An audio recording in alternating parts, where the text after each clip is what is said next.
did a couple sound tests and I think it's gonna be okay, but mind you, it is breezy and there is a pretty busy main street right by this window here. So I might have to kind of switch things around. I kind of liked this section of my studio room the best, but I might have to kind of move it towards the back to be away from this traffic. I'm not sure. But the synopsis of all of this is that it is a work in progress, but I have this awesome setup. I just gotta be consistent and figure out what works best, what sounds best. So please let me know what you think of this. I feel like it's not going to be perfect. I feel like there's a lot of noise pollution and there's some echoing, but I hope that this can still give you some effective tingles. Let me know. So as I said, I'm really happy to see you guys, by the way, but we're just gonna jump right in to the true crime. So during my long hiatus, I decided to devour some true crime documentaries, of course, and one that was really popular during the quarantine time that we were all in was The American Murder, or An American Murder, which is about the story of Christopher Watts and his wife Shanann Watts and their two daughters Bella and Celeste Watts. Now many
messages of body cam footage, interviews, things like that. Interviews as in police interviews during this timeline that I'm going to lay out with you, which I thought was really interesting, that they didn't have any like pull away moments with any of the family members or friends impacted by this. You were watching it literally unfold, and you were feeling the anxiety and the confusion and the frustration as it was unfolding, which is, yeah. So on August 13th at 1:48, Shanann was dropped off to her home. This was 1:48 in the morning after a business trip. She worked for I believe the company was called Thrive. It was one of those like it works companies that, you know, everybody from high school wants you to be a part of, and you know what I'm talking about. Not hating on Shanann, but you know what I'm talking about. So she was very successful within the company, which good for her, great. And Nicole had dropped her off from this business trip, which took place in Arizona, and it was very early. And you see footage of Shanann and her, what about 3-4-month-old pregnant belly, as she was expecting their third child, and they were going to name him Nico Watts. So she goes up to the door, and then the very next day at around 12:10 in the afternoon, Nicole, her friend, her business partner, co-worker who had dropped her off, became instantly concerned when she did not hear from Shanann. They texted constantly, they were very close, and Shanann was having, I believe, like an OBGYN appointment to discuss, you know, her pregnancy and how she was feeling and things like that. So Shanann would have absolutely told her friend this information and how the appointment went and so on. So she shows up to the home, and Shanann is not answering, and she just knows something is wrong. She contacts police immediately, and she contacts Christopher Watts, Shanann's husband. She is begging them to perform a welfare check, and the police do arrive. And at first, mind you, this is all in the documentary on a body cam footage of the police officer, who I believe his name was Officer Scott. Now, when he showed up, Nicole, her friend, was very, very concerned, and I believe she was with another gentleman. I don't know if this was like her son, maybe it was her son, I don't want to presume, but she was very concerned. And I think at first the officer was like, okay, like maybe she's this, maybe she's that, and she's like, no, something is wrong. And she was pacing, she was really, really alarmed. Now, she contacted Shanann's mother and father, and they were on speakerphone while the officer was there, explaining that he could not enter the home until Christopher Watts showed up. Now, Christopher was already telling Nicole, I'm 20 minutes away, I'm 5 minutes away, I'm coming, I'm on my way.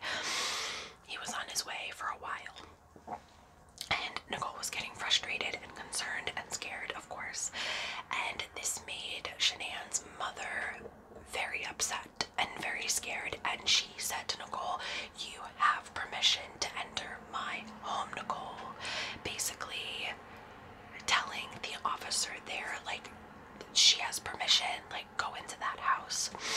But at this time, Christopher did pull up in his silver truck. I'm not very car savvy, but it was a big silver truck.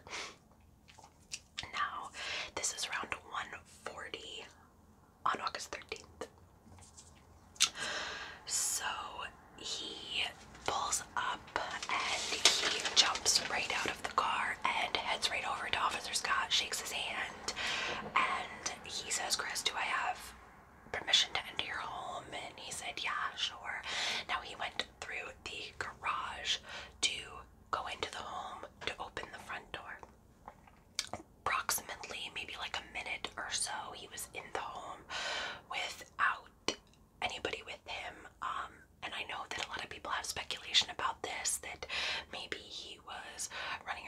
a second, removing evidence or what have you. Now, they all go into the home when Chris, what's the word I'm looking for? When Chris gets to the front door, Officer Scott again asks for permission. He comes in, and Nicole is like, she is in there as well. And they begin looking in the home, and Chris begins to say that the children's, Bella and Celeste's, blankets are missing. He finds her wedding ring, and he comes out wearing it on his finger, very like, oh no, this is her wedding ring. Which I hope you all know that I'm going to tell this story as if we all already know what's going on, because I feel like everybody knows about this case. Just so we're clear. So Chris was being erratic and silly. And now he also found her phone, and Nicole just immediately, she is just so upset and she is so anxious. And Nicole is like, you know, something is wrong, something's not right, something's not right. Now, at this time, Officer Scott goes to a neighbor who informs, I don't know if he informs Chris or Nicole or how exactly this meeting happens, but he has footage of like the street, and he has footage that, you know, the officers may want to see for investigative purposes, and he goes into the home with Chris and shows the officer and Chris the footage from that morning, early morning. Chris backs up his truck to the house and tells Officer Scott that he was loading his car for work. Christopher works at an Anandarko, like petroleum oil site. Now, they watch this footage, and the officer is like, okay, they see nothing else out of the ordinary, no other vehicles, nothing else too crazy. And this is when Chris is standing by the TV, very arms crossed, looking at the TV kind of like this. And as the footage ends, this is where my like spiritualist witchy self comes into play. And I saw a few articles and memes about people noticing this too. But at this point in the body cam footage, when he's crossing his arms and looking at the TV, the footage goes off of the street, and immediately a commercial pops up for American Horror Story Cult. Now, I mean, not cult, I'm sorry, Apocalypse. Now, Apocalypse is about basically like the birth of the Antichrist, and you know, he's like this main pivotal character. So the commercial has like an embryo and a skull and just very strong, striking images. And Chris is looking at this almost like, I don't know, like I think he's thinking the same thing that us consuming the documentary were maybe thinking, like, whoa. Kind of felt like Shanann might have been saying something, kind of felt like this great cosmological coincidence, and kind of felt like karma or something, like some sort of message. And this is when he tells Officer Scott that Shanann is pregnant with Nico. But I just found that so interesting. I found that part so interesting. But anyways, after Scott leaves to meet with another officer, Officer Scott is still in the home of the neighbor, and instantly the neighbor tells Officer Scott he is not acting right. Something is very, very wrong. Now on August 14th, Chris pleads to the media, and he pleads for his wife and daughter's return, and I believe this was like an ABC Denver affiliate that he spoke with. His body language and his behavior were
authorities were definitely taking all of this into consideration.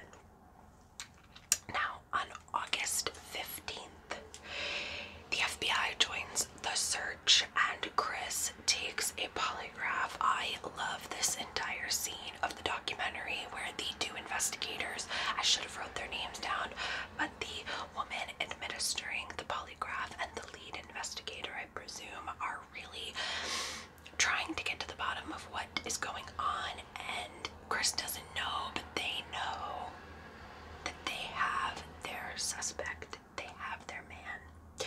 Chris doesn't know that they know this, though, yet. So he vehemently denies anything. He doesn't know where they are. He doesn't know where they are. He doesn't know where they are. So they take the polygraph, and the woman who's administering the polygraph, I love her so much. She's very comforting and soothing and really puts Christopher in this space where I don't know, she's just really good at her job, I guess I could say. And he begins to be, kind of trusting and kind of like, okay, this lady doesn't know, she's on my side almost. I mean, that's their whole shtick, right? That's their whole thing that they do. Now, he flunks the polygraph miserably, to the point where even answering basic questions like his name, she's like, you need to relax. Then after the polygraph is administered, she and the lead investigator come back into the room, and they're like, Chris, what happened to Shanann? We need to know. He's denying and denying and denying and denying, but they're not letting him go. They're not letting it go. They're like, you need to tell us what happened now. Finally, after he continues to deny and deny and deny, he says, I need to talk to my dad. And they say, if we let you talk to your father, will you please tell us the truth? He says yes. Now Chris's father comes into the room, and he's, rubbing his arm, and this is where Chris really starts to break. He confesses to his father that him and Shanann had this, emotional conversation, which he even told this to ABC Denver. They had an emotional conversation about their marriage. And when this emotional conversation turned into their marriage needing to end or wanting it to end, Shanann flew into a rage and went to Bella and Celeste and smothered them and subsequently killed them, which created Chris to fly into a rage of his own and strangle Shanann to death. Now, investigators go back into the room, and Chris begins to tell this story to investigators, and investigators told him, Chris, I believe that we're almost there. We're almost there. We are almost to the truth. Now, investigators had already had thorough interviews with Christopher Watts and his mistress, Nicole Kessinger. Now, for the sake of not being confusing with Nicole, Shanann's friend, we're just gonna call her Nikki. So, Nikki worked at Chris's job in Anadarko Petroleum, but I believe she worked in, the environmental offices. Their relationship became serious in July 2018, but in June there was a lot of flirting, talking, connecting. Now, according to Nikki, Chris said he was almost divorced, then he was divorced, then it was complicated, but all of these things were anchoring to that he was going to be divorced or was divorced or was not even in a committed, good marriage with Shanann. Now, when Shanann took a trip in, I believe it was July, yes, it was around July, she took the month trip to North Carolina to be with her family. He stayed home. He only joined the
wife, things like that. She even quoted to investigators that she felt that Chris's cheese was sliding off his cracker long before these two met. Now, on August 21st, Christopher Watts was charged with three counts of first-degree murder, 2 additional charges for victims being under the age of 12 and younger, wrongful, unlawful pregnancy termination, and 3 counts of tampering with a body. He showed investigators exactly where the bodies were that he had dumped on the Annihilators site. He placed Bella and Celeste's bodies in oil tanks on this site, and he buried Shanann in a adjacent field. What bothered investigators and I think the families was also that he did this awful thing, but he couldn't even keep the family buried together. It was very alarming and scary and jarring, and just speaks to just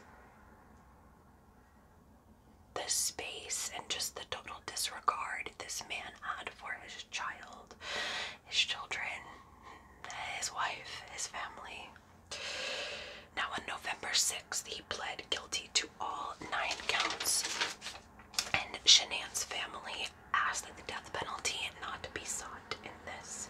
He received life imprisonment, and the judge said that perhaps this was one of the most inhumane and vicious crimes that he has handled out of the thousands of cases that he has had to oversee. So what really had happened on August 13th, February 18th, 2019, Chris finally recounts in a 5-hour interview in prison what really happened. I'm gonna go through this kind of quickly because it's, it's graphic. I kind of already, touched on this, but he had straddled Shanann.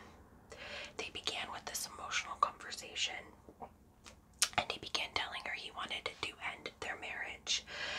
Now, she was asking him questions, asking about an affair, and in the heat of this emotional discussion, I believe she had said something like, well, you're never seeing your kids again. And this caused him to fly into this rage, and he strangled Shanann. She never fought back. Never. He had no defensive wounds. She had nothing under her fingernails. She did not fight back. He thinks that she was in a state of shock and could have perhaps been praying. Bella, the oldest, walked in, and this is where Chris began to tell his daughter, Mommy's okay, Mommy's not feeling good, and he brought her down the stairs.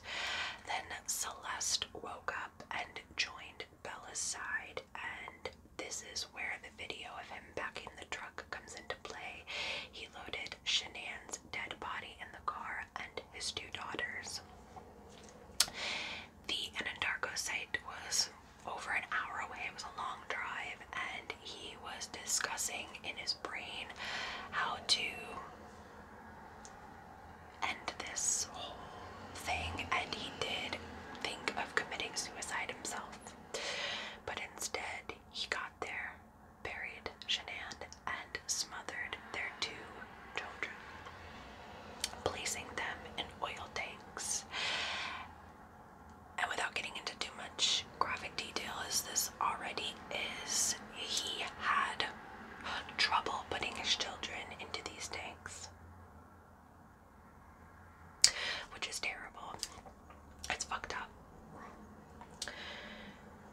And again, the investigators and the family members were so upset that he couldn't even maybe keep the family together, bury them together, put Shanann with her babies. This case blew up. It was everywhere in 2018 and early 2019. Everybody knew about this, and people were clamoring to defend Chris, defend Shanann, and it really had people so divided and